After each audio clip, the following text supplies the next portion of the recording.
Bom, boa tarde a todos. Eu gostaria de, em nome do Instituto Moreira Salles, agradecer a presença de todos, todas, todos, neste evento, seminário Imagine Rio, Vistas Situadas do Rio de Janeiro, um evento que marca a conclusão de uma etapa importante realizada ao longo dos últimos 4 anos, de desenvolvimento dessa plataforma, uma plataforma de longa data, já inicialmente estabelecida pela Universidade de Rice e que entre 2019 e 2022 contou com o apoio da Fundação Getty para o seu desenvolvimento nessa fase atual. Esse seminário de hoje e de amanhã representa, portanto, a conclusão dessa etapa. Gostaria também muito de agradecer a presença de todos os convidados e particularmente dos nossos colegas da Universidade de Rice, da Axis Maps, todos eles que participarão conosco do seminário, né? Eu vou inicialmente fazer uma autodescrição minha. Nós estamos gravando esse evento e ele ficará depois disponível na internet do Instituto. Meu nome é Sérgio Burghi, sou coordenador de fotografia do Instituto Moreira Salles, sou um homem branco, de cabelos grisalhos, estou vestindo uma blusa azul e, ao mesmo tempo, também quero fazer uma breve descrição do nosso palco, né?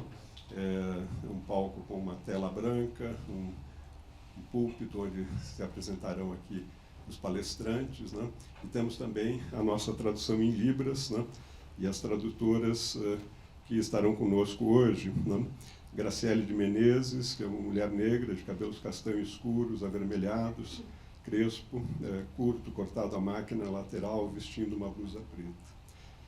Leila Ramos, uma mulher negra, retinta, 44 anos, usando dreads, cabelo raspado nas laterais, olhos pretos, vestindo uma blusa clara. Eu queria, portanto, apenas nessas palavras iniciais,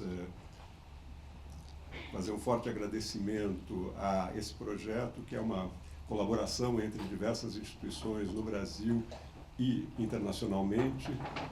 Um projeto, como veremos, que tem uma iniciativa já há mais de 12 anos, a partir da Universidade de Rice, que contou ao longo desse período com uma participação ativa também de colaboradores aqui no Brasil e aqui no Rio, e que resulta, na verdade, numa plataforma que, nessa sua versão atual, busca realizar uma forte integração entre cartografia histórica, iconografia e fotografias de época sobre a cidade do Rio de Janeiro, construindo, na verdade, uma plataforma de experiência integrada desses suportes de informação. Do ponto de vista do Instituto Moreira Salles e dos acervos aqui reunidos sobre a cidade do Rio de Janeiro, para nós essa foi uma participação fundamental nesse projeto, visando fundamentalmente construir mais uma plataforma de difusão para esse acervo importantíssimo reunido aqui no Instituto, né? E, em particular, entre vários autores, claro que destacando também a obra do fotógrafo Marco Ferrez, um fotógrafo que construiu metade da sua produção criativa em torno da cidade do Rio de Janeiro, mas, evidentemente, que ao lado de diversos outros importantes nomes que fotografaram a cidade, como Augusto Malta, Jorge Loisinger e tantos outros, né? Então, esse é um projeto que contribui fundamentalmente para a história da cidade. Para nós, no Instituto, representou uma possibilidade de aprendizado e, fundamentalmente, também de construir um projeto voltado para a ideia fundamental de conteúdo aberto, né? E, nesse sentido, todo o conteúdo disponível na plataforma hoje sobre o Rio de Janeiro, em relação ao acervo do Instituto, está acessível e disponível para download, né? Todo o conteúdo em domínio público, e esse projeto, inclusive, alavancou dentro do Instituto a visão e, na verdade, a construção de uma clareza exatamente sobre a necessidade de uma política de acesso aberto e disponibilização dos conteúdos em domínio público no Instituto. Isso já está hoje concretizado como uma política e se estende também para diversos outros conteúdos do século XIX, para além das imagens do Rio de Janeiro.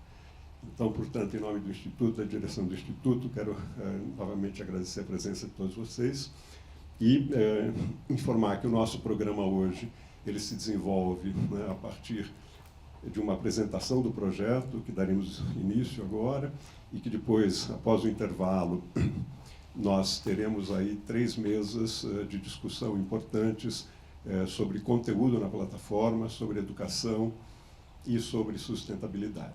Né? Quero passar, portanto, agora a palavra ao meu colega Bruno Bucalon, né, que também vai nos dirigir algumas palavras em nome do projeto Imagine Grid. Obrigado.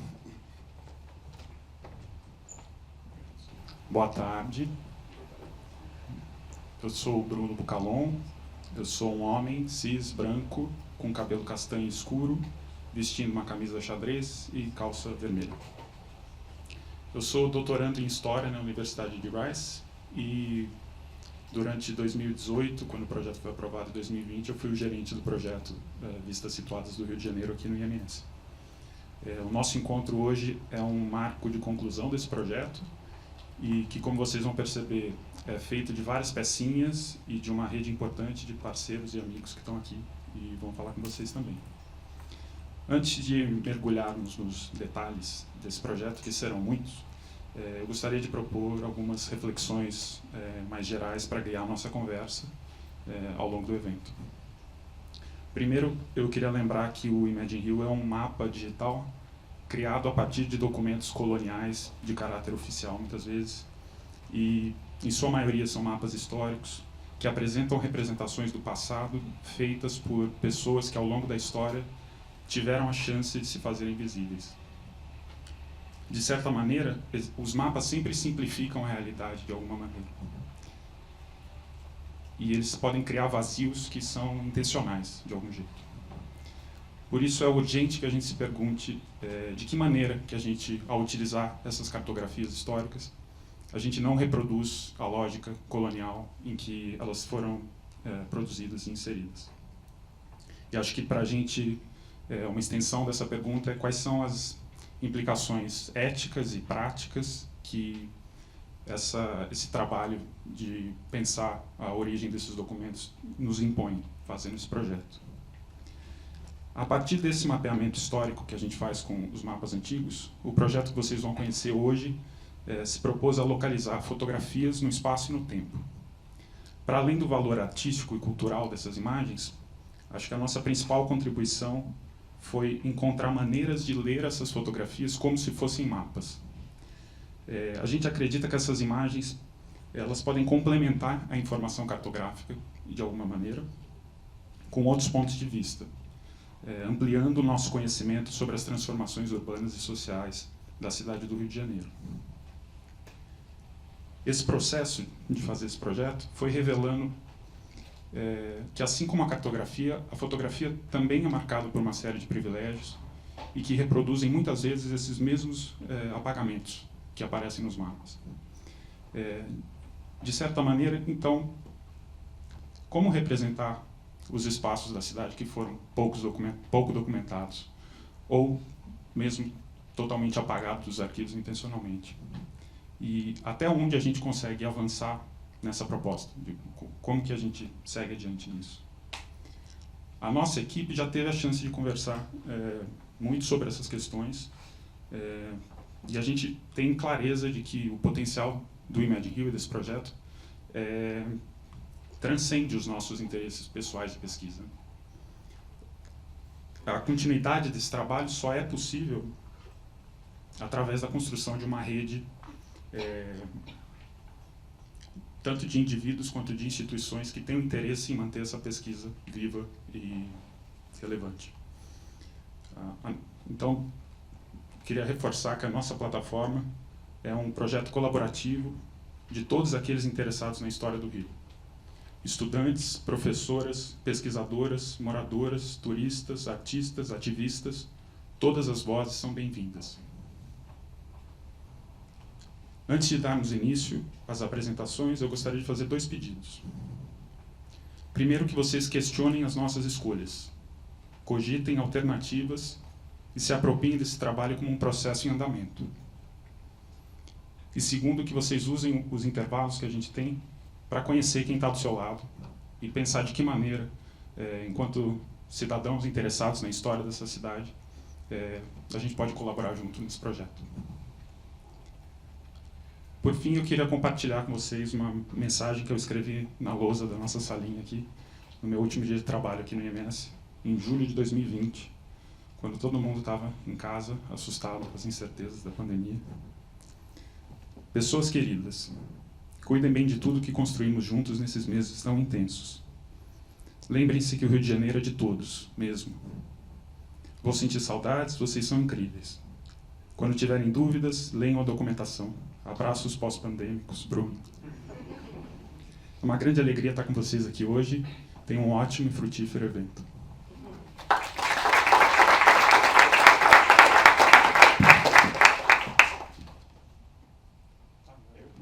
Agora o professor Fares vai fazer a apresentação dele. Boa tarde a todos, obrigado. Eu sou homem, etnia árabe, 50 e tantos anos, de camisa azul. Eu vou logo no assunto. E vou... Estão me ouvindo, presumo eu? Ou vocês querem que eu use esse? Melhor. Ok. Tá bom. Ups.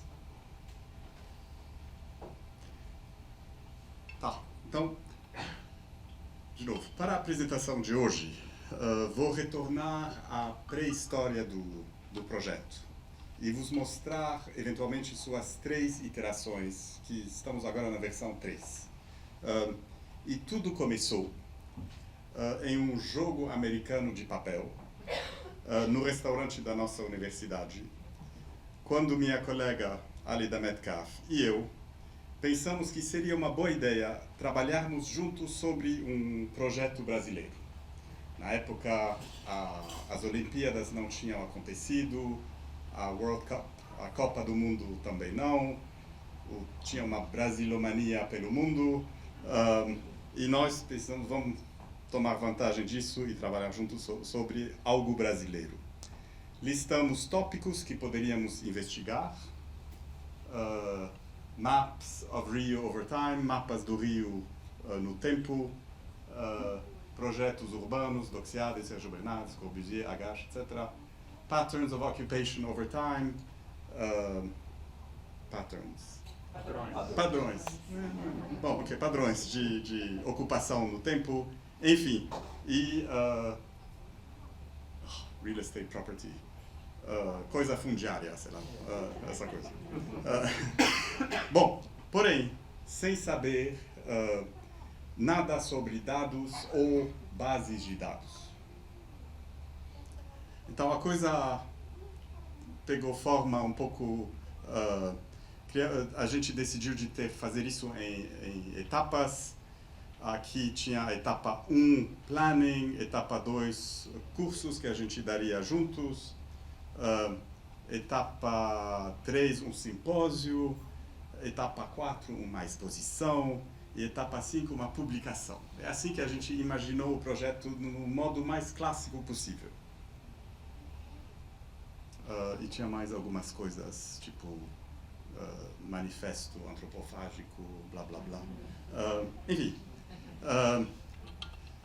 durante esse processo de conceitualização, e sob a pressão de uma curva de aprendizado íngreme, conseguimos garantir algumas oportunidades de financiamento que nos fizeram avançar. Então, a nossa universidade tinha alguns editais para financiar novos projetos e conseguimos 2 deles e avançamos.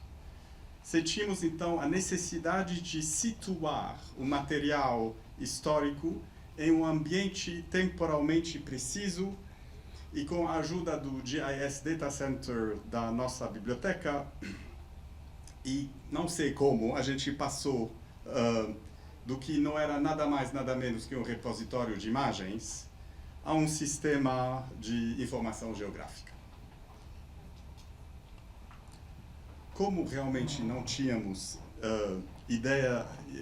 não tínhamos ideia de como visualizar nossos dados cronotopicamente, e com isso quer dizer no tempo e no espaço, recorremos ao Access Maps, David Heyman aqui está, um estúdio de cartografia digital que nos ajudou a começar e com quem continuamos colaborando até hoje. Ao longo do caminho, beneficiamos da ajuda de muitas outras pessoas, como, por exemplo, Maria Helena Salomão, está ali, Verena Andreata também, assim como alunos do Ciência Sem Programas, do Ciência Sem Fronteiras, um programa sem o qual deslize semântico não intencional. Enfim, alunos que vieram trabalhar com a gente, sem os quais realmente não poderíamos ter avançado. E que, na verdade, voltaram a trabalhar na Rice University, no nosso Spatial Studies Lab, que continua trabalhando.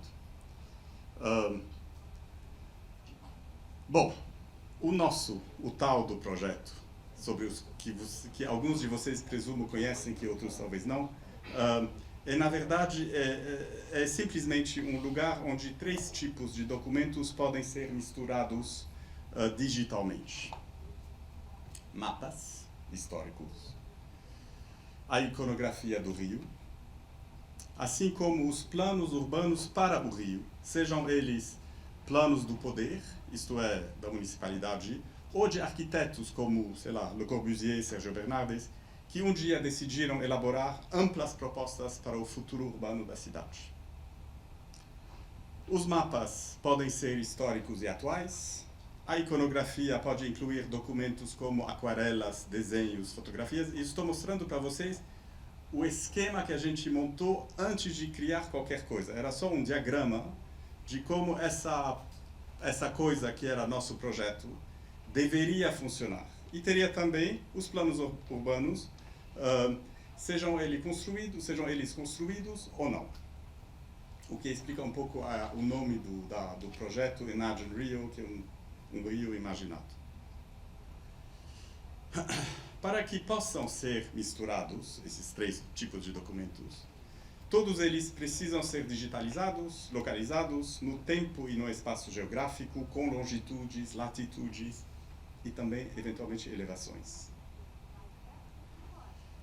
Uma vez digitalizados, eles entram no tal projeto, que a esse momento vira uma plataforma digital com acesso online. O objetivo da tal plataforma era de criar a possibilidade de visualizar a evolução da cidade em termos urbanos e sociais. A principal funcionalidade consiste em selecionar o ano, usando um controle de tempo. E esse desenho é o primeiro mock-up que a gente fez de como deveria ser o tal website. Os usuários poderiam alternar as camadas do mapa e identificar características geográficas, como, por exemplo, litorais, rios, corpos de água, aquedutos, ruas, prédios, parques, espaços públicos, colinas e curvas de nível. Tudo isso imaginando uma coisa que a gente nem sabia como construir. Um Excel sheet para fazer as camadas, era o máximo da nossa digitalidade na época. Um pouco de Photoshop também. Aqui são as camadas agrupadas, as camadas desagrupadas para poder clicar e filtrar. Os usuários poderiam também sondar o mapa, clicar em qualquer coisa. Então você clica numa foto, ela aparece, ela tem um pequeno texto, enfim. As pessoas deveriam poder buscar o conteúdo do mapa, escrevendo algo tipo rua e todas as ruas aparecem. E eventualmente exportar aquilo para o que seja útil para outras pessoas.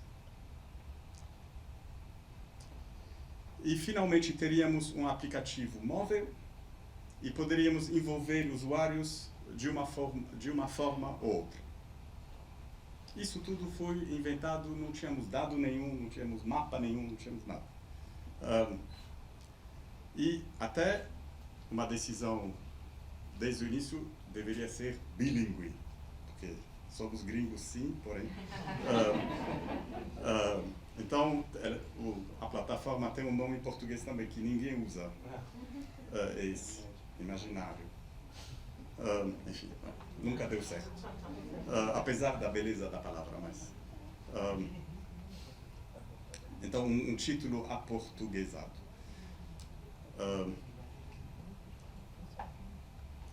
Bom, versão... Então, pronto. Vou pular 1001 coisa para mostrar a vocês a primeira versão do projeto, que é essa. Que mais ou menos é idêntico ao mock-up que a gente fez, onde você tem a linha do tempo, tem fotos e mapas geolocalizados, você pode ver o que o cartógrafo viu naquele ano dentro de uma aquarela do Thomas Ender, por exemplo. E esse material visual é armazenado e tem seus metadados e é linkado ao mapa.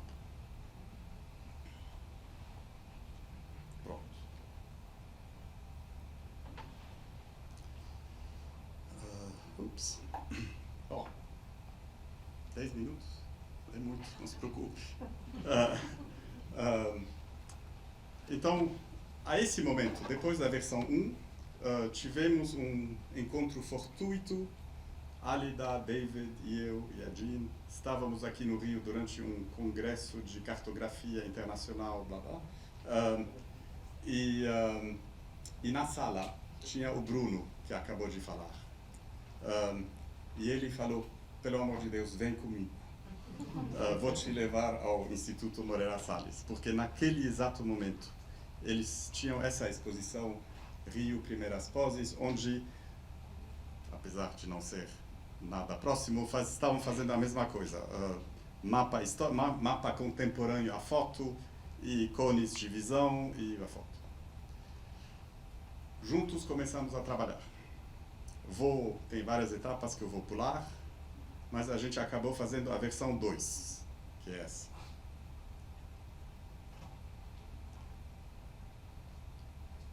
É a mesma coisa, só que o lugar da legenda mudou,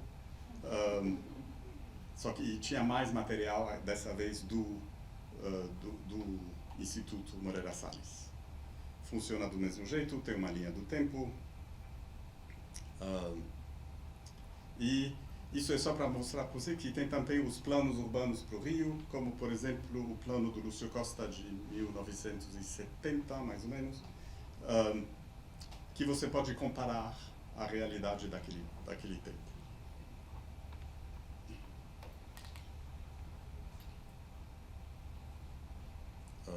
Sim, bom. Acho que é suficiente. Bom, pode mudar a transparência do documento, etc. E pode também ir verificar o documento, seus metadados, para quem pertencem, quais são os direitos de uso, etc. Bom, acabou. Juntos com Sérgio, cadê Sérgio? Sérgio, Bruno, David, fomos para a Getty Foundation, dizer, estamos fazendo algo genial, precisa do seu apoio, e eles nos convidaram a fazer uma proposta e bancaram o projeto que nos leva até hoje. Dentro desse projeto tínhamos vários objetivos que mais ou menos ambiciosos e que consistem em ingerir 4.000 imagens de domínio público das coleções do IMS. Queríamos também que o Imagine Rio seja compatível com IIIF Interoperability Standards. Não entendi nada, mas é mais ou menos um jeito de conectar nossas coleções a outras coleções usando os mesmos, sei lá, criando manifestos para todos os objetos publicados e podendo consumir manifestos dos outros e de futuras instituições parceiras. Também queríamos conectar com o Wikidata, queríamos que usuários possam participar, queríamos fazer um seminário final, enfim, cada uma dessa imagem é um objetivo que vocês vão ver hoje, daqui a pouco, vão ser mostrados em mais detalhes. E isso nos leva à versão mais recente, que é mais ou menos a mesma coisa. Dessa vez o que mudou é que tem um lado Atlas e tem um lado álbum. E você pode navegar nos dois com uma certa independência e interligação entre os dois. E agora podemos fazer um span de tempo. Quero todas as imagens daquele ano até aquele ano. Quero poder, isso funciona, quero poder ver meu álbum, quero poder geossituar o mapa em relação à foto também, assim. E as fotos são incríveis, de altíssima resolução, para você poder ver detalhes.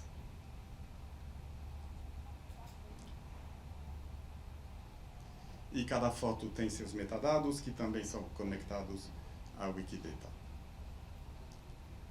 Acho que é mais ou menos isso. Não, peraí. Bom.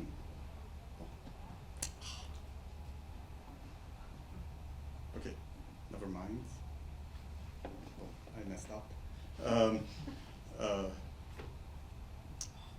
Calma.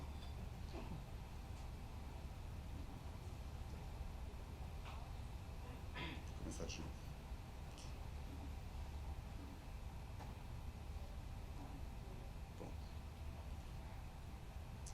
Então, do mesmo jeito que tem fotos que são geossituadas, etc., tem também mapas históricos, igualmente geolocalizados, também posicionados em 3D, e cuja transparência pode ser adaptada para averiguar se o mapa está bem desenhado ou não, ou desenhado em relação a mapas históricos.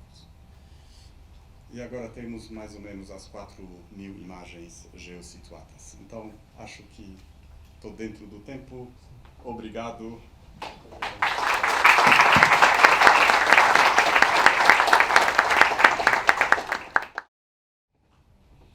Boa tarde. Bom, meu nome é Martim Passos.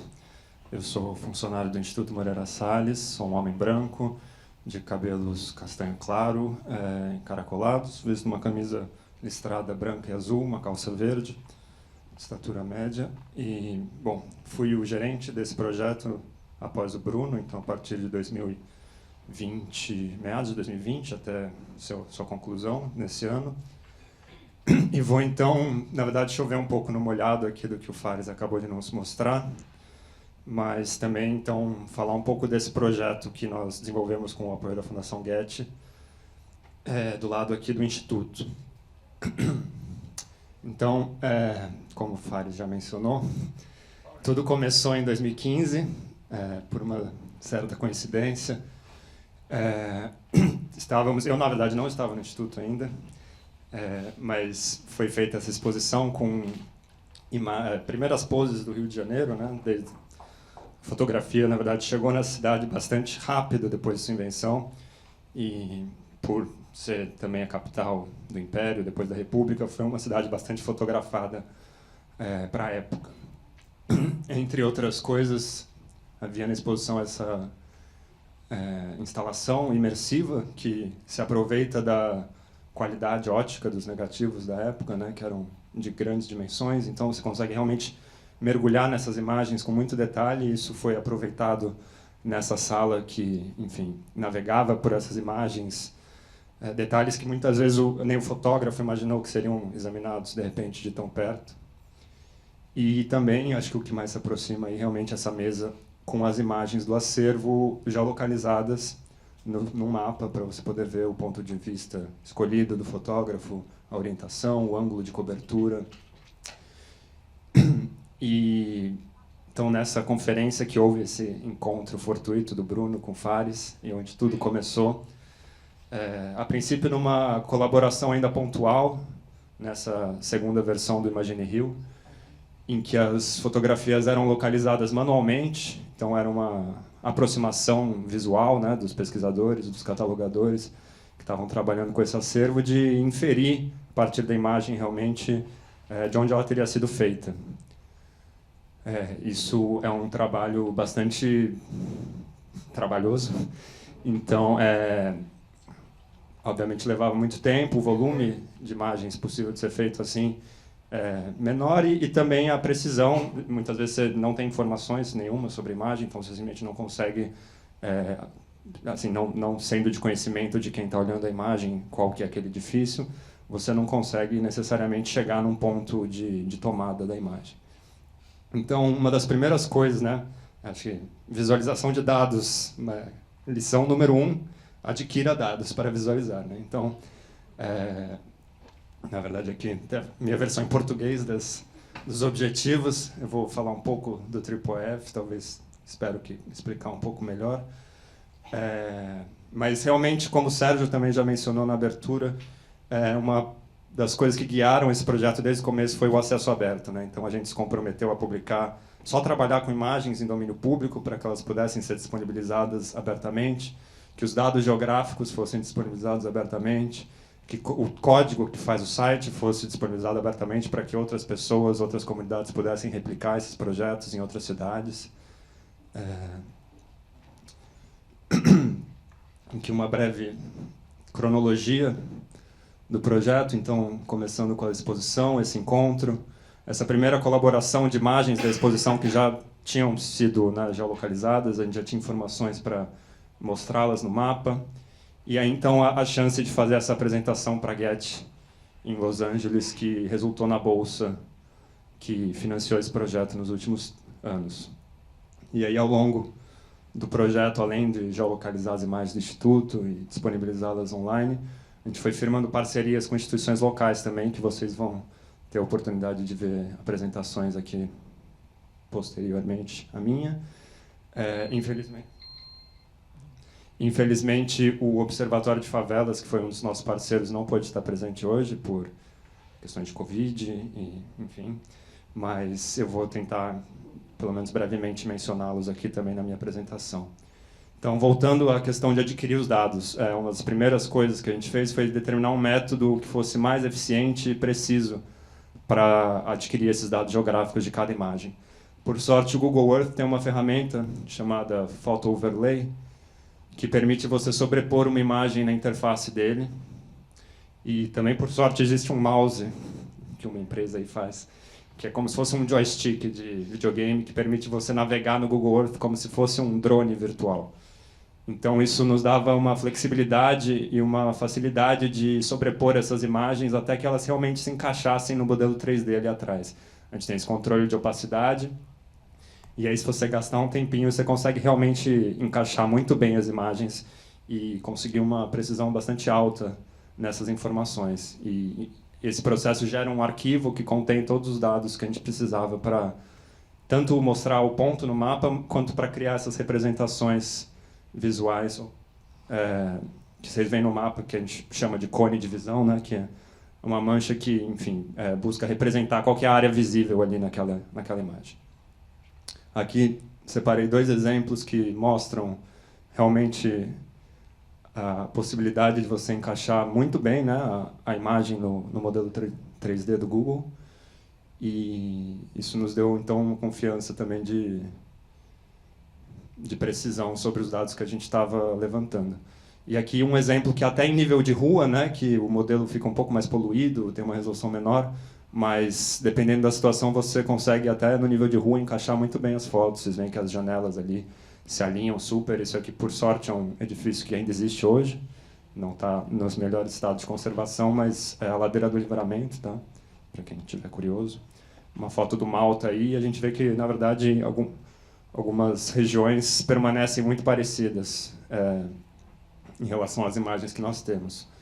E isso, na verdade, foi essencial nesse processo, porque O Rio de Janeiro, assim, se a gente fosse fazer isso em São Paulo, de onde eu venho, seria impossível, porque a cidade é demolida a cada 5 anos e reconstruída. Aqui, enfim, enfrentamos muitas questões de patrimônio, mas temos bastante sobreviventes arquitetônicos da época. E a paisagem natural também, como é o caso aqui, foi um grande aliado na hora de determinar esses pontos, porque os morros, quase todos ainda existem, e estão no mesmo lugar. Só uma última informação, a hemeroteca também tem que fazer essa menção, a hemeroteca digital da Biblioteca Nacional, quando os morros e a paisagem natural não era suficiente, a alta resolução das imagens aliada à hemeroteca permitiu também localizar algumas imagens bastante cabeludas, porque a gente consegue ver uma plaquinha ali do Barbeiro Zezinho, e aí você joga o Barbeiro Zezinho e acha o endereço dele no século XIX. É bastante impressionante, na verdade. Então, quando visualmente não era suficiente, a hemeroteca digital foi uma grande aliada também para situar essas imagens. Ao longo do processo, então, né, nós tínhamos 3 frentes aqui andando simultaneamente. A gente não podia esperar geolocalizar todas as imagens para poder começar a digitalizar e catalogar elas. Então, eram 3 frentes que tiveram que ser coordenadas aí mais ou menos simultaneamente. A gente precisava adquirir o dado geográfico, ou seja, garantir que aquela foto era no Rio de Janeiro, porque muitas vezes a gente tem certeza, mas às vezes não. A gente precisava que ela fosse digitalizada, quando ainda não tivesse esse arquivo em alta, né? E também precisava ter os metadados revisados e preenchidos, título, autor, descrição, local. E aí eu digo que o Imagine Rio é uma via de mão dupla, porque ao mesmo tempo em que nós precisávamos fazer isso para publicar as imagens, adquirir essas informações ajudavam a gente a catalogar as imagens também. Então, a gente criou essa espécie de Imagine Rio intermediário que a equipe de catalogação podia acessar para melhor descrever aquelas imagens, de onde elas tinham sido feitas, o que elas mostravam. Então, foi um processo de enriquecimento duplo, né, dos nossos metadados, através das informações geográficas, e da plataforma, através das imagens. Isso aqui foi desenvolvido aqui no Instituto, com a ajuda da Pitang e da Cíntia, anteriormente do Davi, que também está presente aqui. Então, esse aqui é nosso painel de acompanhamento, também para acompanhar, né? A gente se propôs nesse número de 4.000 imagens, então a gente precisava também ter um jeito de saber o que estava em cada etapa. Esse aqui é um esquema simplificado do processo que nós criamos, né? Então, a gente tinha o Google Earth, onde a gente adquiria esses dados geográficos, o IMS entrando com as imagens, os metadados, e os itens de outras instituições que já tinham sido levantados, que estavam publicados aqui nessa plataforma JSTOR. Então, a gente tinha que juntar tudo isso, fazer um processamento, publicar isso no Wikidata e criar os tais dos manifestos AAAF, que o Fares também mencionou, que é uma especificação que nasceu de uma comunidade de profissionais de bibliotecas, museus, arquivos, galerias, que busca enriquecer a experiência de navegar por coleções de patrimônio histórico e cultural na internet. Então, ele define uma série de especificações técnicas que realmente, às vezes, são um pouco distantes da realidade de quem trabalha nesse setor, mas que favorecem, que facilitam a gente ter imagens com essa resolução, como vocês viram aqui, carregando rápido, com os metadados sempre atrelados às questões de direito, de reuso, que também são essenciais tanto para as instituições quanto para os pesquisadores que estão usando esse material. E uma série de aplicações que foram desenvolvidas também por essa comunidade que utilizam essa interoperabilidade, né? Essa possibilidade de você plugar essa imagem em diversos projetos, um projeto, por exemplo, de crowdsourcing, né? De consulta ao público, de colaborativo, de catalogação, por exemplo, aplicações de storytelling, né? De contação de histórias, de contextualização, de expansão da compreensão daquele documento por uma pesquisa, uma mediação editorial, enfim, tem uma série de aplicações e projetos que usam essa facilidade de você reaproveitar essas imagens em diversos projetos. E, por fim, então, o ArcGIS é o sistema de informação geográfica que alimenta o mapa, né? Então, todos os nossos cones de visão têm que ser importados ali. E a junção justamente desse banco de imagens com esse banco geográfico que cria o Imagine Rio como ele é. Então, aqui eu separei alguns GIFs que mostram essas funcionalidades da versão atual do Imagine Rio. Então, o elemento principal é a linha do tempo, né, que controla o mapa. Você pode ver o Rio de Janeiro desde quando ele era um grande mangue até a demolição da perimetral, alguns anos atrás. Você pode filtrar as imagens se você estiver interessado em pesquisar a iconografia de um certo período. Você pode explorar as camadas de acordo com o tipo de edifício ou uso da terra. Você pode buscar por ruas, edifícios, qualquer tipo de elemento geográfico. Esconder os pontos que às vezes ficam no caminho. Os cones, então, são pré-visualizados conforme você passa o mouse, né, para você, de repente, estar interessado numa foto que esteja olhando numa certa direção, mostrando algum edifício, mostrando alguma parte da cidade.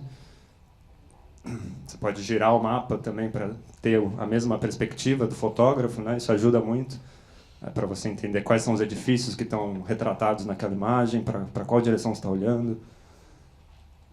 A gente tem esse efeito Airbnb aqui, que você pode restringir os resultados de imagem à janela atual do mapa. Então, se você está interessado aqui na Praça Tiradentes, por exemplo, isso vai filtrar as imagens aqui na esquerda só para o que foi produzido ali naquela região.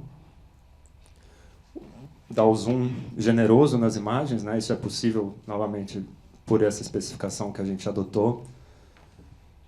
Os mapas, como o Fares também mostrou, são sobrepostos ao mapa base. Você pode também girar, inclinar o mapa para inspecioná-los melhor. E, bom, o Wikidata, novamente, né, seguindo essa veia do acesso aberto que norteou o projeto, nós nos dispusemos, além de publicar no Imagine Rio, também espelhar todos esses dados no Wikidata e no Wikimedia Commons, que é o repositório de imagens ou de mídia, né, da família Wiki, né? São diversos projetos, provavelmente a maioria conhece a Wikipédia, mas existem outras plataformas que também vão nessa veia de conteúdo educacional gratuito e aberto. O Wikidata é um lugar em que a gente publica dados estruturados, então isso pode ser consumido, criar grafos de conhecimento, enfim, são várias utilidades, mas o importante é que isso está disponível abertamente para os pesquisadores do Brasil e do mundo, na verdade. As imagens originais também estão publicadas lá e com licenças abertas. Nós firmamos agora, então, entrando na questão das parcerias locais, né, porque era de importância também para o projeto estabelecer uma rede, que é o que a gente está consolidando hoje aqui, de pesquisadores e instituições interessados em contribuir. Então, aqui são primeiras colaborações e que a gente espera expandir e aprofundar.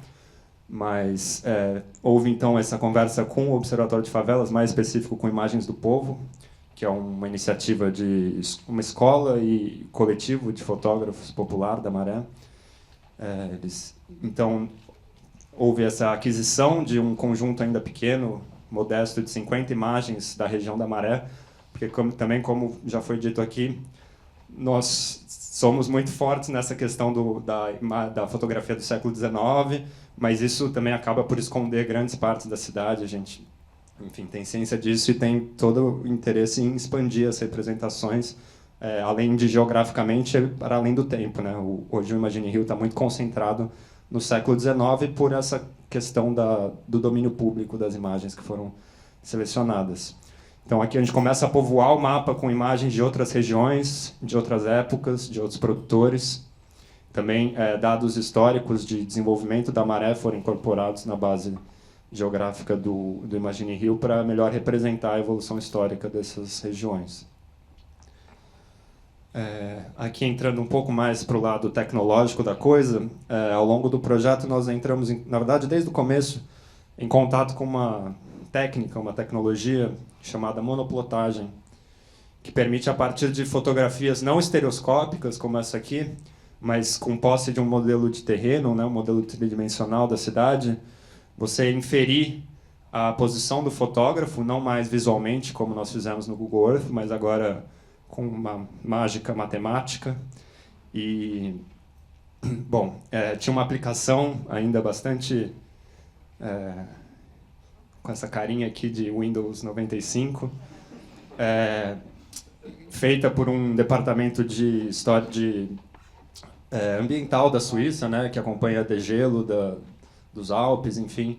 Eles fizeram essa aplicação, que é uma aplicação que você tem que, né, instalar no seu computador, e permitia você, então, colocar pontos de controle na imagem, e a partir disso você transforma a imagem num mapa. Então você pode desenhar sobre a imagem e ver essa representação no mapa, e vice-versa também. Você pode desenhar sobre o mapa e ver essa linha se desenhar em perspectiva na imagem. Então aqui um exemplo, a gente traçou o aterro da Urca numa foto do Malta, enfim, do aterro da Urca e do Botafogo, né? Antes desse aterro existir, a gente consegue ver então a equivalência aí da área de aterro dessa região hoje em dia. Bom, esse projeto sempre foi online, né? Baseado na web, e por sorte a gente pouco depois conheceu o Snapshot, que é justamente uma implementação dessa técnica, só que online e colaborativa. Então o usuário pode ele mesmo colocar os pontos no modelo, colocar os pontos na foto, e aí você tem esse tipo de resultado aqui da imagem contra um modelo 3D, com esses controles de opacidade, de profundidade.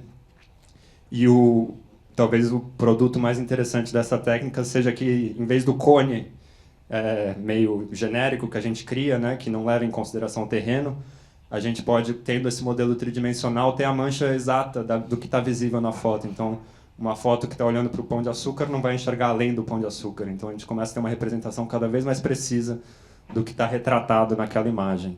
Então, aqui o cone, vocês veem que é interrompido tanto pelo Morro da Urca, quanto da Babilônia, quanto Pão de Açúcar, porque o que está atrás dele não é visto na imagem. Então, nós trabalhamos juntos para disponibilizar um conjunto de imagens que fosse possível de ser processada dessa forma, né? Claro que você precisa conseguir estabelecer uma relação entre o modelo e a foto, não é toda a imagem. Por exemplo, você tem um edifício, né, uma fachada, isso não é muito atualmente viável, mas existem possibilidades, na verdade. E aqui, novamente, a questão do TripleF entra, porque são as mesmas imagens que estão alimentando o Imagine Hill, que são plugadas dessa vez no Snapshot. Então a gente não teve que, né, duplicar imagens, duplicar nada, na verdade, a gente só pega aquilo que já está publicado e pluga, e de repente temos então 400 imagens disponíveis para o público geolocalizar. E isso também acaba aumentando o engajamento, né, o interesse das pessoas a partir do momento que elas podem participar do projeto e não só ver os seus resultados. Inclusive, amanhã temos uma oficina que eu estou chamando de Snapshot-a-thon, em que a gente vai encorajar os participantes a passarem por esse processo, né, e verem o resultado que eles mesmos podem criar. E, bom, é isso, a minha apresentação. Muito obrigado pela presença de todos. E agora queria chamar a Axis Maps, que vai ser representada pelo David Teodoro. O David Heyman vai ficar aqui dando suporte emocional. Então, muito obrigado. Deixa eu colocar aqui para vocês. Boa tarde a todos. Vou me apresentar. Eu sou um homem branco, cabelo preto. Estou vestindo uma camisa azul, uma calça bege. David está vestindo. David é um homem branco. Está vestindo um terno e uma calça bege também. Eu estou aqui representando o Dave e o XMaps. Eu sou engenheiro do XMaps e eu trabalhei nesse projeto como estagiário. Eu fazia o georreferenciamento das imagens e depois eu fui contratado para trabalhar na parte de engenharia da empresa. Eu e o Dave, a gente preparou essa apresentação para você e a gente vai explicar a parte técnica do projeto. O Dave não fala português, então eu vou estar aqui apresentando ele. Essa oportunidade de vocês falarem mal dele em português. Agora, eu faço isso o tempo inteiro. Pode sentar.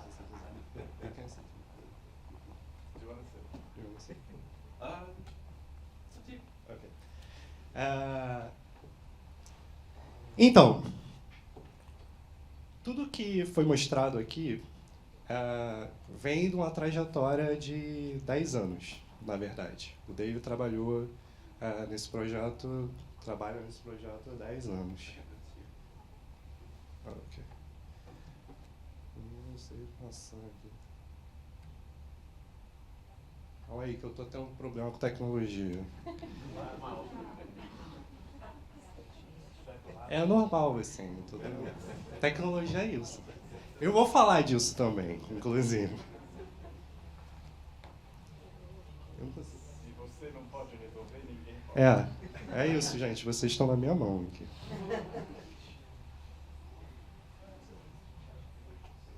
É o quê?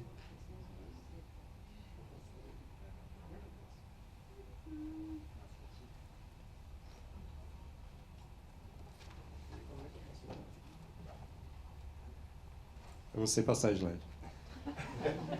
Então, é um projeto que já tem 10 anos. E foi um processo muito grande para a gente chegar aqui. De caráter técnico, esse projeto já mudou muitas vezes. Isso é muito comum também. E aí eu vou apresentar um pouco, falar um pouco do atual, de como é que a gente está hoje. Né? Isso eu já falei, a questão da infraestrutura. O que a gente trabalhou em questão de infraestrutura e mudou nessa última versão do Imagine Rio? A principal mudança nessa última versão do Imagine Rio é adotar microserviços. Eu vou falar mais de microserviços, como é que eles nos ajudaram a manter o site online e trazer para vocês algumas das funcionalidades novas que a gente tem. Foram imprescindíveis microserviços para a gente conseguir chegar aqui.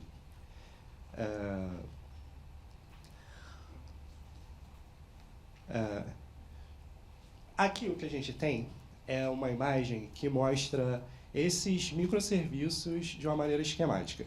A gente traz essa imagem só para falar assim, cara, é microserviço pra caramba. Porque é necessário, como vocês vão ver,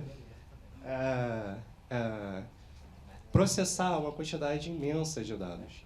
E de caráter distinto. Os dados têm caráter distinto. O que eu quero que vocês vejam nessa imagem, entretanto, é que esses microserviços eles são separados em camadas de interação com o público.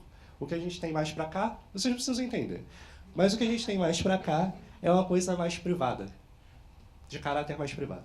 E conforme a gente vai indo para... Qual é a posição para vocês? Para a direita. Conforme a gente vai indo para a direita, a gente tem serviços mais públicos.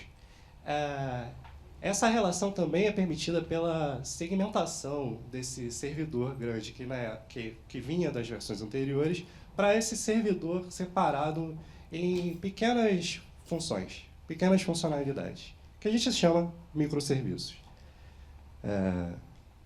Depois dessa imagem enorme, a gente vai falar um pouco como é que que abordagem específica a gente trouxe por microserviços. Porque, como eu falei, esse projeto tem 10 anos. E dentro desses 10 anos, a gente veio desenvolvendo, entendendo melhor como é que a gente implementava, resolvia esses problemas, esses desafios técnicos. E a gente acha que essa abordagem também pode ser aplicada para outros projetos desse caráter, com a mesma quantidade de pessoas na equipe e com o mesmo budget para conseguir fazer. São limitações que moldam a maneira como você pensa o seu aplicativo.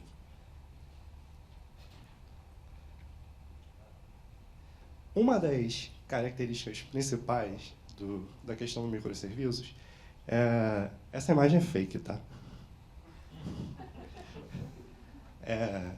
Mas dos pontos principais da questão do Imagine Rio, um problema que o Imagine Rio tinha, como vocês viram, né, a gente processa uma quantidade imensa de dados. A gente está pegando uma quantidade muito grande de mapa e a gente precisa mostrar esses mapas para o usuário na internet, em tempo real. Às vezes o usuário não tem uma conexão boa, um computador rápido o suficiente. Então, uma das principais coisas desse processo é que a gente precisava pré-processar os dados para colocar eles online. Esse pré-processamento de dados para colocar eles online levava mais ou menos de 2 a 3 dias. Então, toda vez que a gente precisava fazer uma migração desse grande serviço que a gente usava antes, desse grande processo que a gente usava antes, a gente levava pelo menos 2 a 3 dias mais testes. E a gente precisava de ter um engenheiro dedicado a essa migração, porque o processo, o projeto do software era muito grande. Estava tudo junto ali. Microserviços, entretanto, né, essa nova abordagem que a gente tem, traz a vantagem, uma das principais vantagens é que você consegue isolar cada um deles e essa migração ela é quase instantânea. E por que eu estou falando isso? Por que eu estou trazendo essa questão? Por que isso é uma questão e a gente trouxe na terceira versão? Porque como instituição, muitas vezes pública, você não consegue manter o aplicativo para sempre. Você não pode contar que você vai ter budget eterno para manter aquilo funcionando num grande servidor. Então, esse pensamento de que você precisa ser resistente à mudança, ele precisa estar dentro do seu projeto. E isso foi uma das coisas muito importantes que a gente trouxe nessa terceira versão. Entretanto, uma questão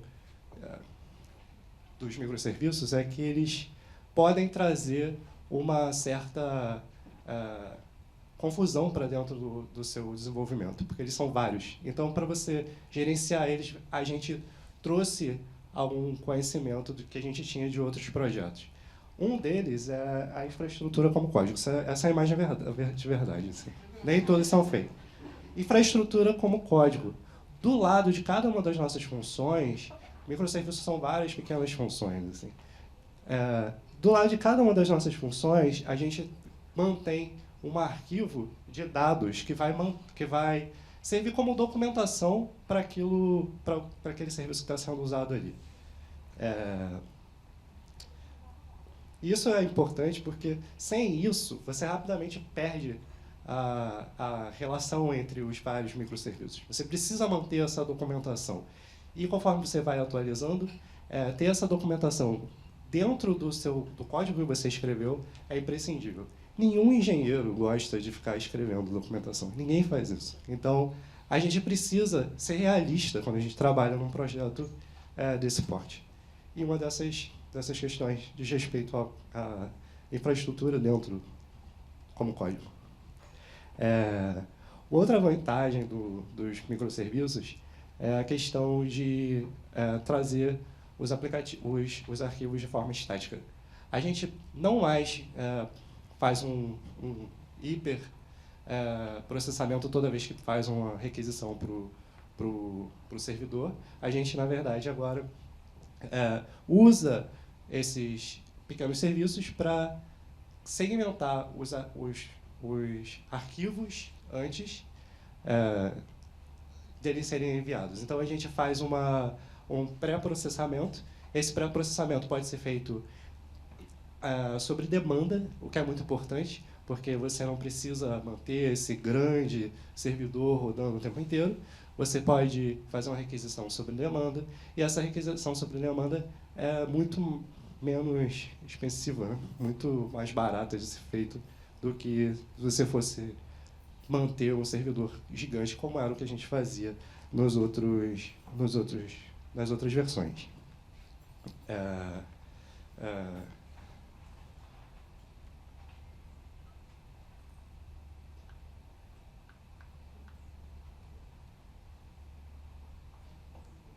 Tô perdido. Poxa, não fala isso.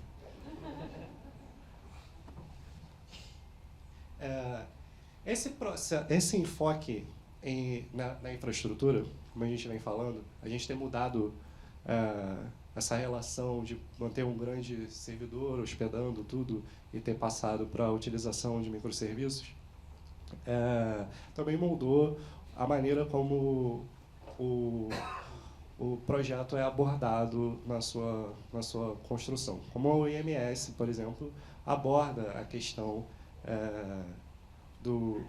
a IMS e o RISE abordam a questão do levantamento desses dados e da hospedagem desses dados. E uma desses processos que mudou foi a questão de não fazer updates frequentes ao aplicativo. Como eu falei nas versões anteriores, o que a gente tinha era um grande servidor que a gente fazia requisições e esse servidor processava as imagens o tempo inteiro. Agora, o que a gente tem é um serviço que, às sextas-feiras, apenas, é o único momento, de fato, que a gente faz um grande processamento de dados, às sextas-feiras à noite, e atualiza o mapa. Isso é possível porque a gente trabalha com documento histórico. A gente não precisa estar frequentemente atualizando. Mas isso não era possível nas outras versões. Então, entendendo melhor o problema que a gente tinha em mãos, a gente conseguiu implementar essa função, por exemplo. Cada atualização agora demora 1 a 2 horas, porque são muitos dados, mas ela acontece uma vez só. E nessa atualização, o que a gente faz é limpar a base de dados e reimplementar a base de dados toda sexta-feira. Outra vantagem, e algo que a gente trouxe aprendendo com as outras versões, é construir um aplicativo resiliente a falhas. Porque é muito comum, como eu falei, né, eu entrei aqui agora e não consegui mexer aqui no... Tecnologia é muito propício a falhar. Você não pode garantir que as coisas vão funcionar o tempo inteiro.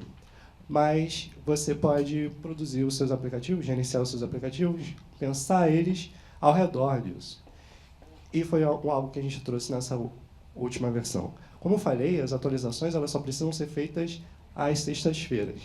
Então, se acontecer algum problema, se alguém decidir mudar um arquivo do nada, se algum dado estiver faltando, isso é muito comum, o aplicativo para de atualizar automaticamente, mas se mantém online. Você não tem perda de funcionalidade. O usuário continua vendo, é um aplicativo histórico, você não precisa de atualizações frequentes e pode consertar ele depois.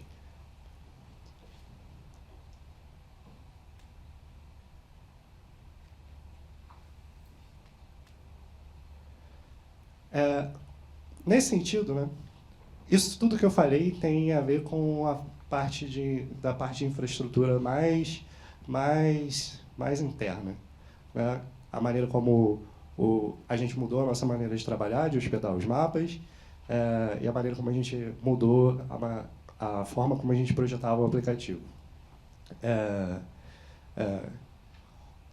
Para o público, isso aparece principalmente como um mapa que carrega em tempo real.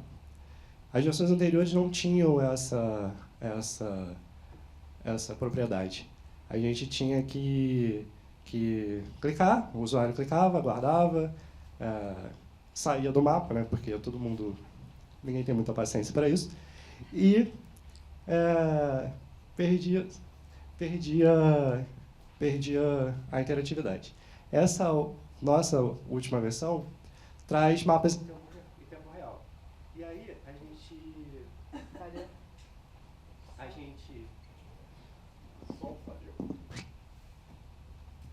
Olá.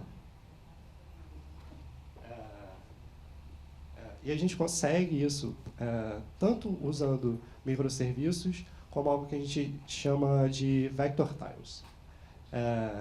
Vector tiles é algo de aspecto super técnico, mas nas versões antigas, o que a gente fazia tem imagens de mapa e a gente carregava essas imagens em cada requisição no mapa final da interface do usuário.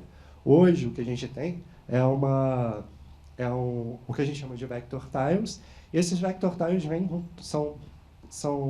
já vem alimentados de todos os dados de uma vez, e esses dados são apresentados de uma vez só para o usuário, no final. Isso permite que a gente possa ter coisas como animação, algo que não era possível. Aqui, um exemplo dos dados carregando em tempo real para o usuário. Depois de um breve carregamento inicial, o usuário pode usar o mapa sem interrupções. E isso é essencial, porque senão você perde a oportunidade de mostrar algo para o usuário, né?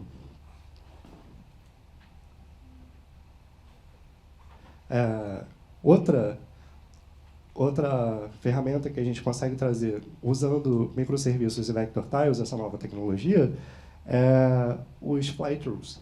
Eles permitem que o usuário selecione uma foto e o mapa carregue em tempo real para o lugar que o voe a câmera, cria uma animação. Isso engaja o usuário a usar o seu aplicativo, né? Essas coisas são possíveis única e exclusivamente pelo uso dessas novas tecnologias dentro do mapa.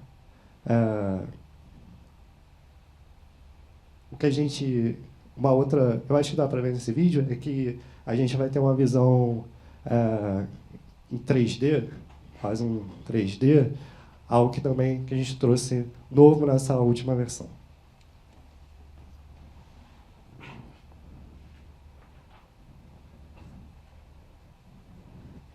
Aqui outro exemplo, como a gente carrega todos os mapas de uma vez, a gente tem a opção de implementar esse filtro, que permite que o usuário clique e filtre os dados em tempo real no mapa, sem perder o ponto de vista, porque você percebe que ele não pisca para aparecer, algo que tinha que ter acontecido se a gente usasse a tecnologia antiga que a gente usava.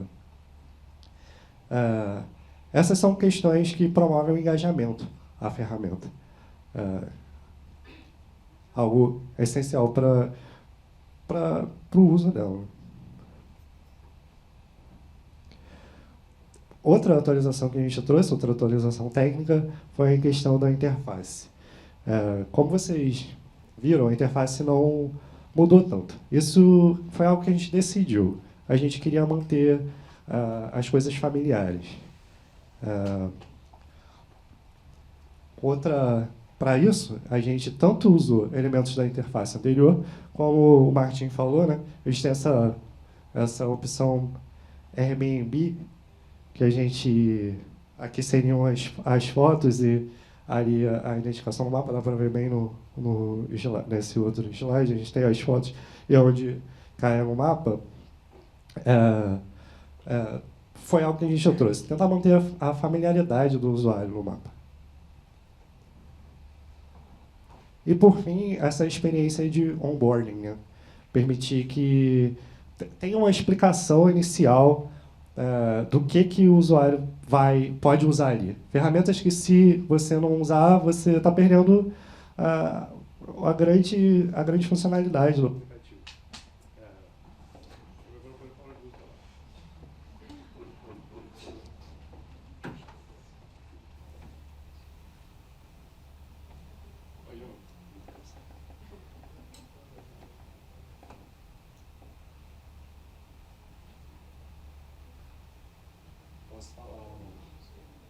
Posso falar do jeito antigo.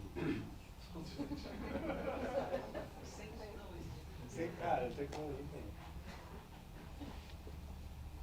Trabalho para isso, obrigado.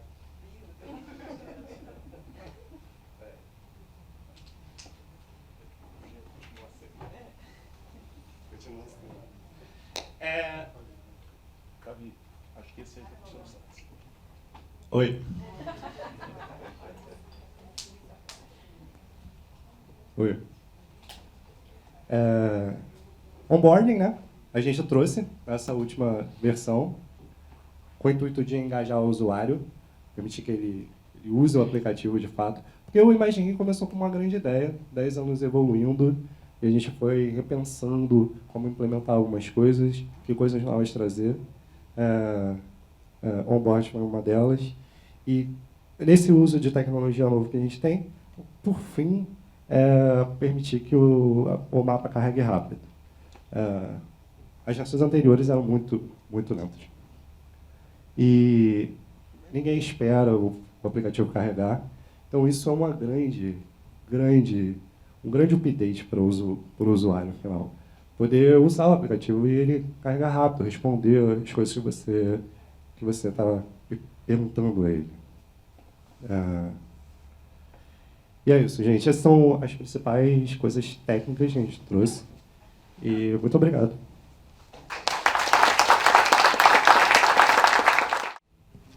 Boa tarde. É um grande prazer estar aqui no Rio de Janeiro. Eu me chamo Álida, eu sou mulher branca americana, tenho cabelos castanhos, tenho 1,60 m de altura, estou usando óculos e estou vestida de camisa branca e casaco preto. Obrigada. Bom, eu vou falar agora sobre as narrativas do Imagine Rio, que é uma parte que não foi do projeto fundado pela Fundação Getty, mas que foi desenvolvido ao mesmo tempo. E eu gostaria agora de falar um pouco sobre as narrativas e as possibilidades que vocês todos têm de entrar no Imagine Rio e fazer suas próprias histórias utilizando as ferramentas de Imagine Rio. Então, eu gostaria de... estou mostrando aqui algumas exemplares de narrativas que já foram feitas por pessoas que já conhecem Imagine Rio. Bom, eu gostaria de começar com a história digital. O que é? É o uso da mídia digital para aprofundar, a análise histórica. E consiste na digitalização de documentos históricos e a construção de plataformas online, como Imagine Rio, onde os dados digitalizados podem ser consultados. E esperamos que essa história digital abre novas perspectivas para nós e que permite uma nova versão da história para ser escrita. E também oferecer ao usuário a possibilidade de desenvolver suas pesquisas e de contribuir à nossa plataforma. Bom, como podemos escrever e contar a história digital? Essa aqui é uma questão que eu sempre me pergunto, como historiadora trabalhando com história digital, como é que eu vou comunicar as minhas ideias, como é que eu posso escrever de uma maneira que realmente mostra as pesquisas e as perspectivas novas que eu tenho como resultado das minhas pesquisas. Bom, seria ótimo ter uma plataforma digital.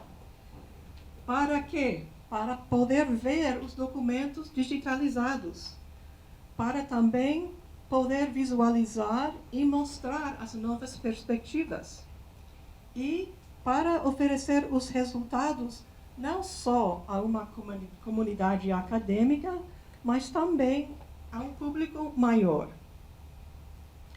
Então, a ideia era de construir uma ferramenta ligada a Imagine Rio, onde você podia escrever sua própria história sobre a cidade do Rio de Janeiro.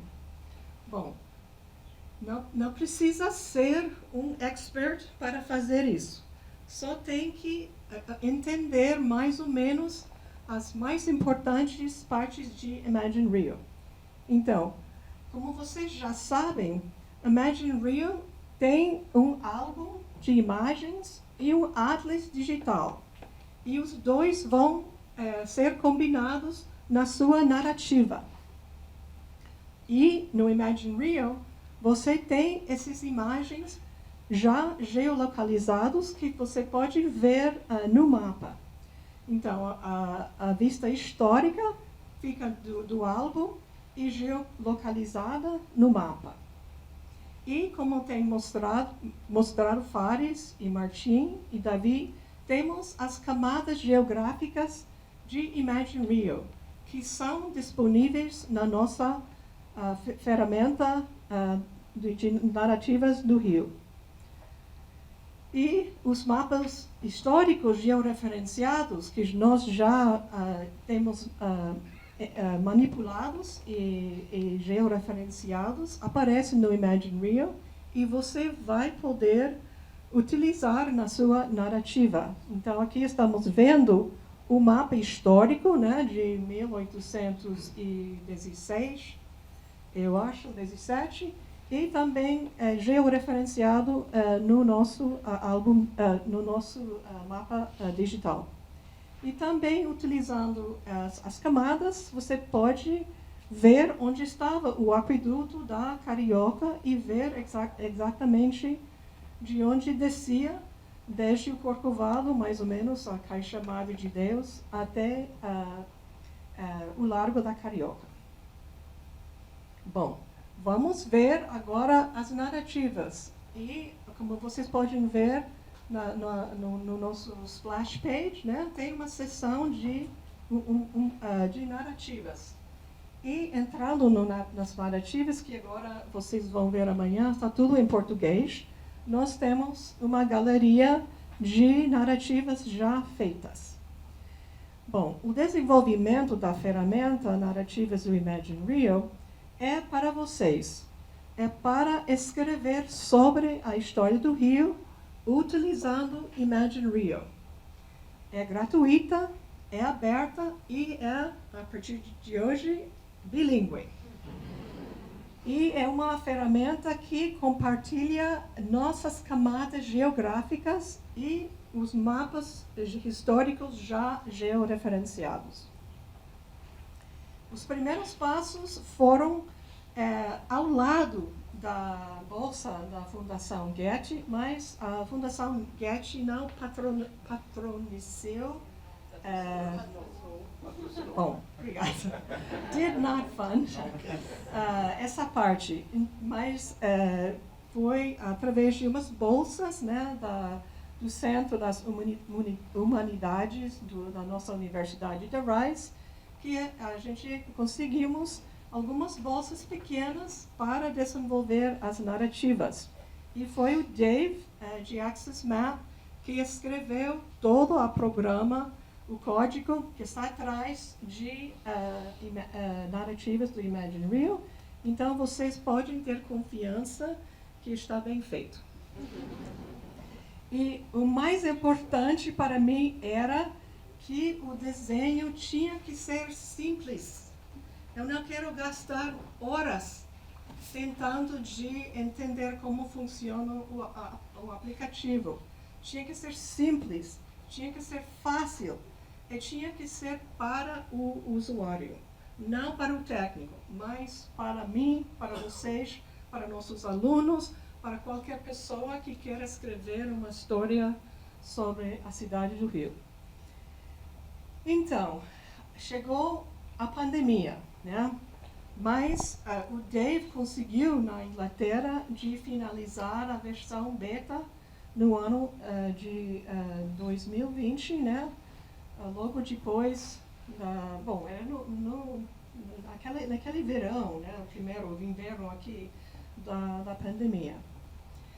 Então, a gente tinha essa versão beta, mas queríamos ter uns avisos, né? Então, a gente convocou um grupo de usuários para testar e tentar de fazer narrativas utilizando essa ferramenta. E a questão principal foi o seguinte: como podemos melhorar essa ferramenta como pode ser utilizado na educação em vários níveis, como pode ser utilizado para escritas acadêmicas e como poderia ser utilizado pelo público. Então, éramos um grupo, né, na maioria aqui no Rio, mas também alguns de nós lá na Rice e aqui da IMS. E a gente se reuniu e a gente tudo foi feito pelo Zoom, porque estávamos em plena pandemia. E realmente era uma coisa importante, eu acho, para todos, de fazer uma coisa junto, né, com um tipo de esperança durante esse tempo muito difícil, todos isolados, mas nós juntamos para conversar, para testar, para imaginar como seria essa ferramenta narrativas do Imagine Rio. Bom, a gente teve essas reuniões, né? A gente fez um tipo de fórum, né, para pôr todas as perguntas e para que as pessoas possam compartilhar, né, as estratégias melhores para fazer as suas narrativas. E conseguimos. Agora gostaria de mostrar como é que funciona mais ou menos o aplicativo. Então aqui temos a primeira página de uma das narrativas feitas. Essa foi por Antônio Carlos Higino da Silva. Era sobre as docas do Rebouças, né? Que fez parte da tese de doutoramento que ele estava escrevendo na Universidade Federal do Rio de Janeiro, né? E você pode ver já que tem Imagine Rio atrás. Depois, na frente, você tem as suas imagens e o seu texto. E tudo é baseado em cartões, como PowerPoint, né? Agora todo mundo sabe fazer um PowerPoint ou um Google Slide. É a mesma coisa. Você tem o cartão, você pode fazer mais cartões aqui, você pode alterar nós estamos mostrando. Você pode, aqui são os cartões, você pode mudar, você pode copiar, e em cada cartão você põe o seu texto, as suas imagens.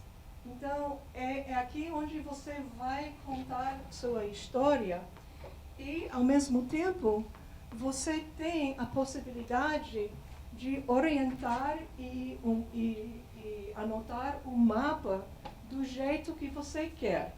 Então, esse aqui é uma narrativa que eu ainda não terminei. Eu queria terminar para a independência do Brasil. Eu tenho um pouco mais tempo para terminar.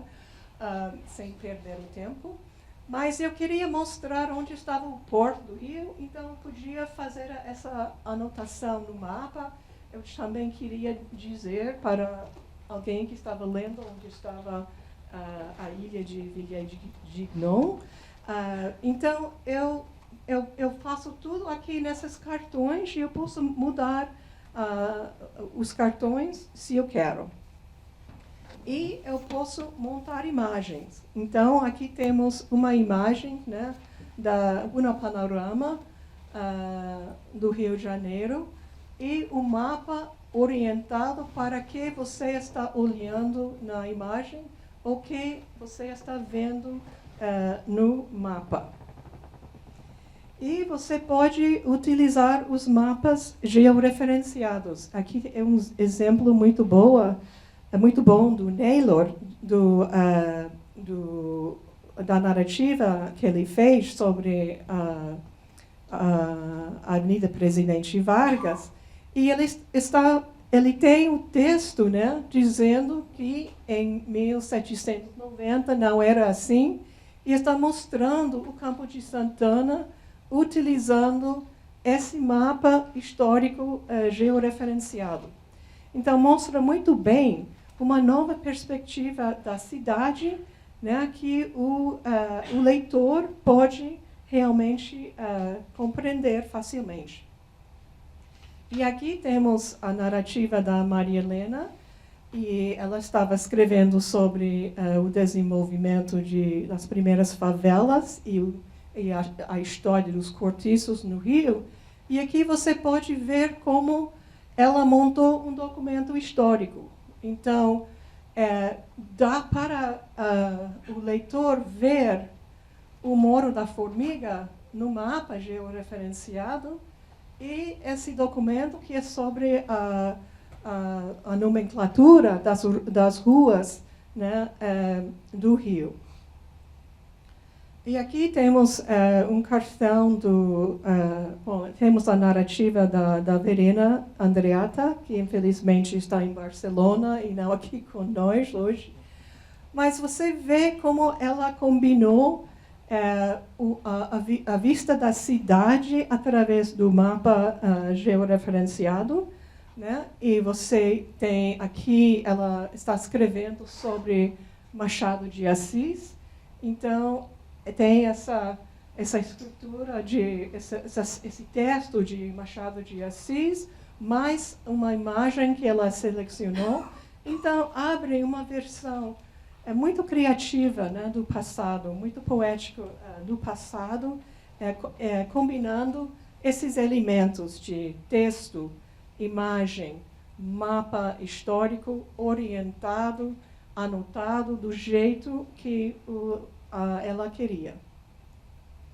E nós temos agora várias narrativas publicadas que vocês podem ler, e é interessante ver que temos as narrativas escritas pelas pessoas que faziam parte do nosso grupo, né, durante a pandemia, que é o início da narrativa da Verena. E eu e Fares, eu preciso dizer alguma coisa. E depois de consultar com esse grupo, a gente lançou narrativas do Imagine Rio. E o ano passado, o Fares e eu temos uma aula na Rice University sobre a história social e arquitetural do Rio de Janeiro. E em vez de chamar os alunos a fazer um trabalho tradicional, né, um tipo de coisa escrita, a gente pediu que eles faziam uma narrativa. E algumas das narrativas foram realmente excelentes. Esses são alunos que não falam português, que não conhecem o Rio, mas entrando no Imagine Rio, entrando na documentação, selecionando temas de interesse para eles, eles realmente descobriram uma parte da história do Imagine Rio. E com umas modificações, melhoramentos,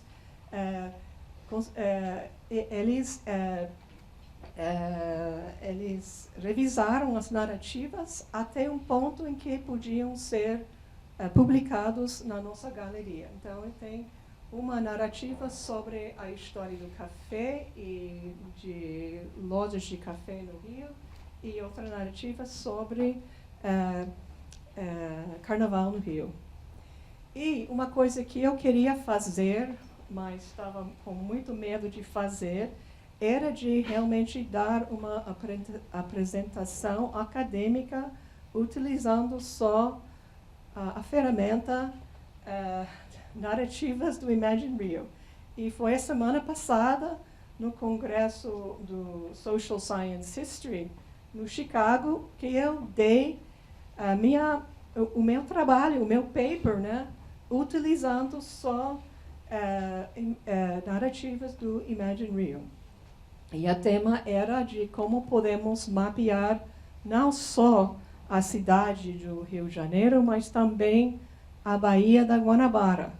Então, eu utilizei a ferramenta para fazer este paper e apresentar para o público acadêmico que estava lá no congresso. Bom, espero que vocês todos queiram fazer uma narrativa do Imagine Rio.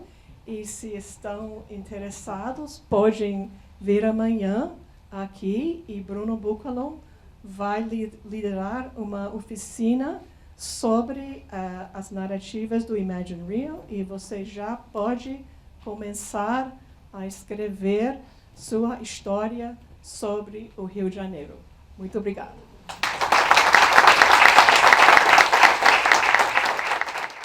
Bom, eu sou a Asla, sou estatura mediana, branca, cabelo liso, meio preso, blusa clara, echarpe e saia azul.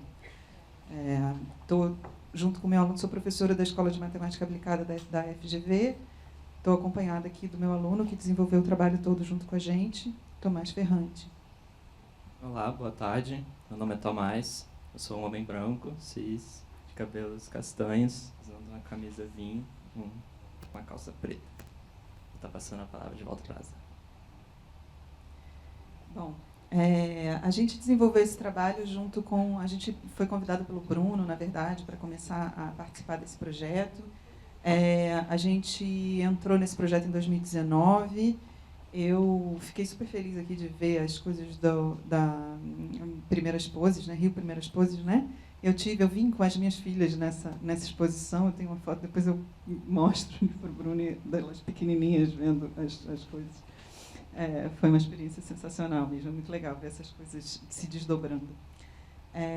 Bom, tem mais duas pessoas importantes aqui que trabalharam no projeto, o professor Paulo César Carvalho, que não pôde estar porque ele não está no Rio de Janeiro, não pôde vir hoje, e o Isaac é um outro aluno também que fez parte da primeira parte do projeto e agora depois ele saiu do desenvolvimento, e o Tomás participou do desenvolvimento, sei lá, 90% do código desenvolvido é do Tomás.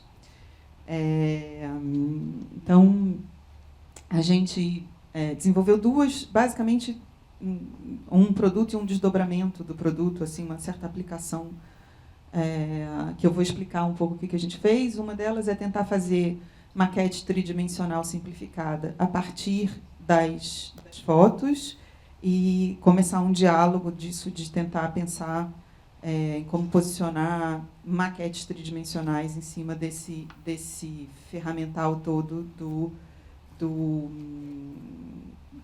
Imagine Rio, com mapas e tal. A gente começa a pensar um pouco em novas escalas, né? Porque você tem a escala de terreno, você tem as imagens estáticas e você tem essa escala mediana, que é a escala dos objetos arquitetônicos, em que, se você for pensar um pouco, uma parte da técnica de você posicionar as imagens em 3D, ela usa a informação de terreno, né? Essa informação com o snapshot, por exemplo, que é uma, vamos chamar de uma escala maior, né? Uma outra técnica de conseguir posicionar as fotos é totalmente manual.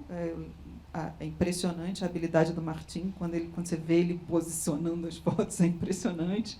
Mas a gente vem de outra referência. A gente vai tentar fazer isso a partir das imagens, dos objetos arquitetônicos e de forma semiautomática.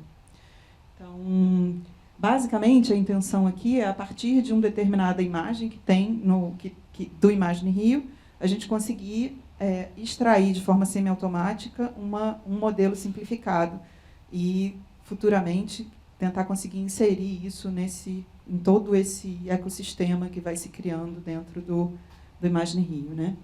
Então, basicamente, eu vou passar muito por cima, assim, do que a gente usa de referencial matemático, né? Bom, somos ambos matemáticos, aliás, os 4 envolvidos são todos matemáticos. Falta um pouco de engenharia, né? A gente precisa dialogar mais com o pessoal da engenharia para conseguir fazer essas coisas conversarem de maneira fluida, né? Por enquanto ainda está coisas um pouco estanques, né? Mas basicamente o que a gente usa é a ideia de linhas de fuga, são as direções de fuga. E isso não é a coisa mais usada para calibração de câmera, porque para você fazer calibração de câmera não necessariamente você tem linhas de fuga disponíveis na imagem. Mas nesse caso em particular, a gente tem as linhas de fuga porque a gente está pressupondo a existência desses objetos arquitetônicos. Então, a gente consegue tirar vantagem dessa pressuposição, né, e fazer um modelo de calibração de câmera alternativo que vai, principalmente, assim, do ponto de vista da teoria, a teoria que fundamenta isso é que, a partir de ter 2 pontos de fuga e saber o centro da imagem, a gente consegue recuperar as informações de câmera. Eu não vou entrar nos detalhes matemáticos, mas isso é suficiente para você recuperar a matriz de calibração de câmera, que permite posicionar 3D essa câmera, recuperar a posição tridimensional dessa imagem de forma, enfim, semiautomática, porque a gente precisa dizer onde estão essas linhas de fuga. Até o momento, a gente ainda precisa dizer onde estão as linhas de fuga. Não são detectadas automaticamente. Aí, a outra parte é a volta, né? Uma vez que você consegue posicionar a câmera no espaço, aí você tem a volta, que é você conseguir produzir o modelo como se estivesse no tridimensional. Então, esse diálogo entre o bidimensional e o tridimensional, né? Que precisa do posicionamento da câmera para você conseguir produzir o 3D. Então, basicamente, o que a gente faz aqui num primeiro momento, anota as linhas de fuga. Ao anotar as linhas de fuga, a gente consegue passar a viver no tridimensional. Então, você consegue produzir esses planos, né? E, ao produzir esses planos, a gente consegue, com uma técnica simples de textura, a gente consegue reprojetar, retirar a textura da imagem e colar nesse conjunto de fachadas que foram recuperadas.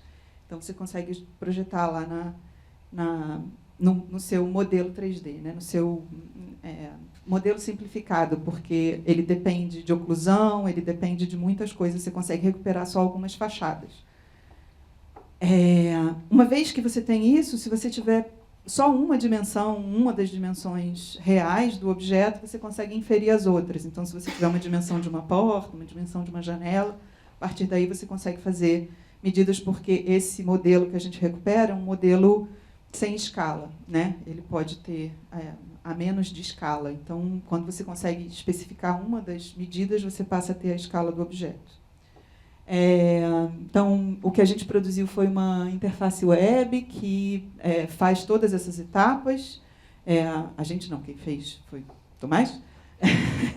Fez uma interface web que tem todas essas etapas programadas de interatividade, né, de você anotar as linhas de fuga e passar pelas etapas e gerar um arquivo 3D, né, com a textura colada. Aí ele faz a calibração de câmera e o código está todo disponível, open source, na página, aí, disponível, como nessa filosofia de tudo que é produzido dentro desse contexto é aberto, né?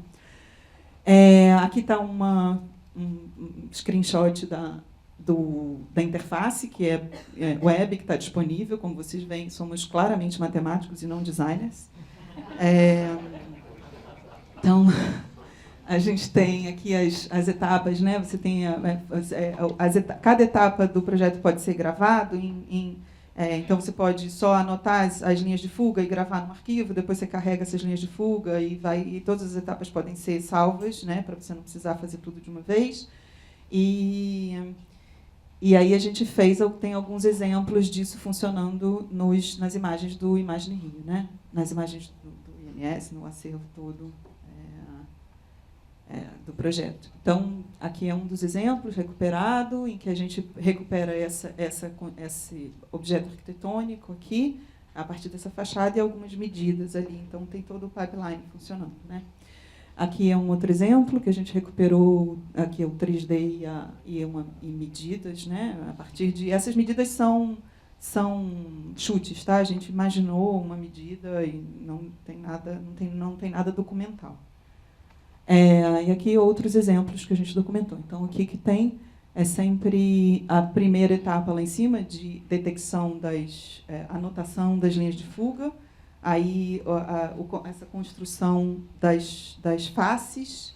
Aí, a partir da construção das faces, você processa e começa a ter o 3D, que é navegável, e aí você consegue oferecer uma medida e inferir as próximas a partir desses modelos. Então, esse foi o primeiro produto. Ele é isso, sim, ele está todo em web e, como estava em web, a gente também não tinha uma integração muito grande com essas técnicas de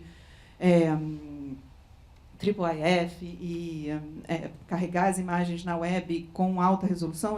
Esse produto em particular resolve todas as coisas com a imagem em baixa resolução. Então, ainda tinha muita coisa para a gente melhorar.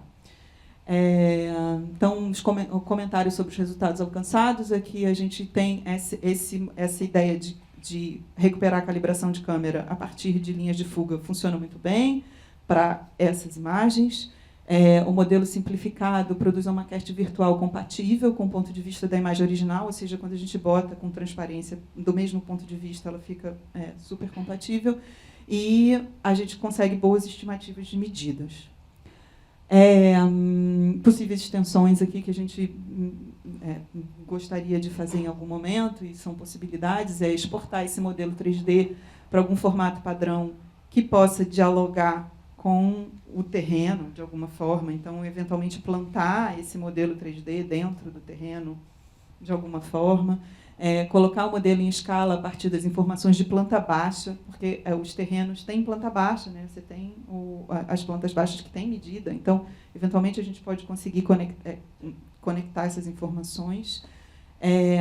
A integração do modelo a partir de duas vistas distintas, ou seja, duas fotos separadas, tentar integrar esse modelo para ir completando a construção e fazendo uma melhor maquete, né? E expandir o projeto para recuperação de faces não planares. Isso também era tipo Niemeyer's, né?